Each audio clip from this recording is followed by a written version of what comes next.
trouble is not with the Jews. The trouble is with Zionists. Jews don't like Zionists. Most Zionists are false Jews.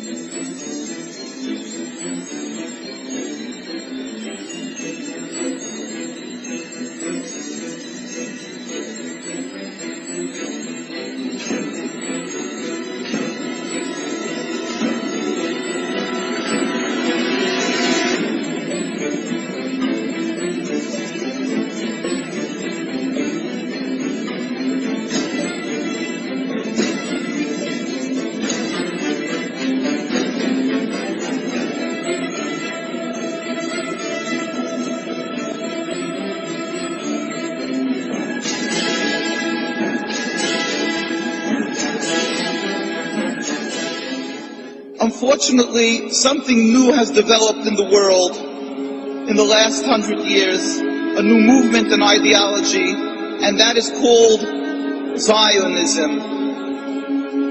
People confuse Judaism and Zionism. They consider it one and the same. But it could be nothing further from the truth, because in actuality, Zionism is antithetical to Judaism. It is the diametric opposite.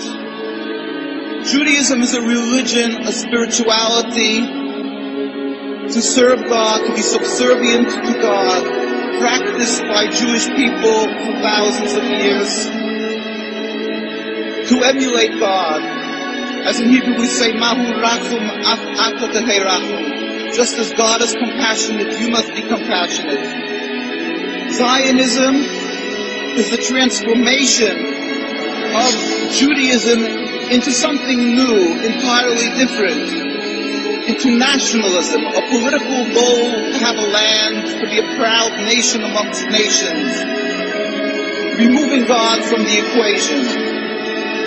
Judaism was the way of the Jewish people for thousands of years by all the God-fearing Jews. Zionism is 100 years old, by non-practice created, concocted by non-religious Jews as a whole, Theodor Herzl, people who detested and abhorred the religion and looked for a way out, for a way to be considered still distinguished people and still remain not people who were thrown out of the community, so they gave themselves a new form of Judaism. Congressman Julius Kahn presented Woodrow Wilson with a letter from three prominent Jewish Americans. They were Henry Berkowitz of Philadelphia, Max Senior of Cincinnati, and Professor Morris Jastrow of the University of Philadelphia, Pennsylvania. It read in part, "We raise our voices in warning and protest against the demand of the Zionists for the reorganization of the Jews as a national unit, to whom now or in the future territorial sovereignty in Palestine shall be committed. This demand not only misrepresents the trend of the history of the Jews, who ceased to be a nation 2,000 years ago, but involves the limitation and possible annulment of the larger claims of Jews for full citizenship and human rights in all lands in which those rights are not yet secure. We ask that Palestine be constituted as a free and independent state, to be governed under a democratic form of government recognizing no distinctions of creed, race, or ethnic descent, and with adequate power to protect the country against oppression of any kind. We do not wish to see Palestine either now or at any time in the future organized as a Jewish state." The Torah is very clear in that when there was a decree of exile for the Jewish people 2,000 years ago, we were expressly told by God that we are forbidden to try to recreate our own establishment, our own entity. We are forbidden to have a state. Even in an uninhabited land, we must accept that our being expelled from the land of Palestine and the destruction of the temple was not because of our physical lacking, but only because of our spiritual lacking, that we were not on enough of a high level of spirituality. The books of the prophets are open. Anybody can see and read that. And we yearn and pray as a Jewish people for the day when ultimately God will end this exile that we have been sent into by He Himself, without any human intervention, when all humanity will recognize the one God. There will be a metaphysical change in the world. As it states across from the United Nations in the conclave wall called the Isaiah Wall, that the day will come when they will beat the swords into plowshares. One nation will not pick up a sword against another nation. That is what we as a Jewish people must yearn and pray for. And until that day comes, we must be loyal citizens, exemplary people throughout the world to serve God, be subservient, and be kind-hearted, good people as God requires.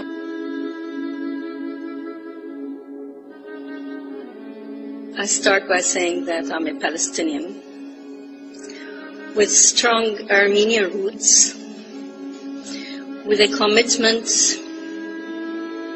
to serve Palestine as a whole.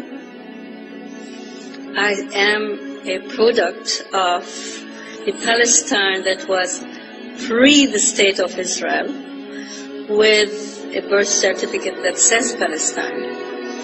And I think I have inherited that vision of that beautiful geographical spot that is a melting pot of different ethnic groups, which in my Christian faith is also the cradle of Christianity, but also the source of Judaism and Islam.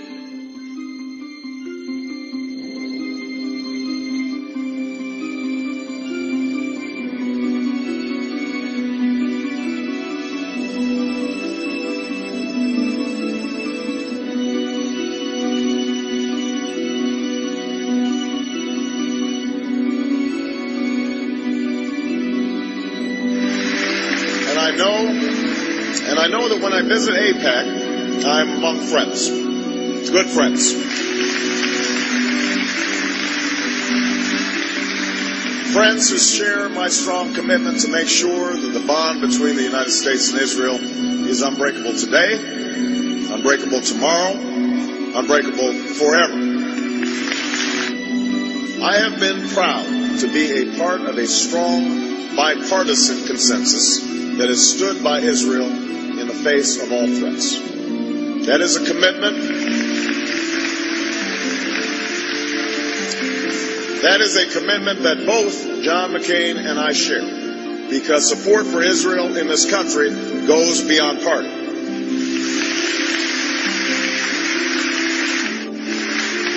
Our alliance is based on shared interests and shared values.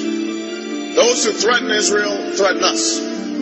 Israel has always faced these threats on the front lines, and I will bring to the White House an unshakable commitment to Israel's security.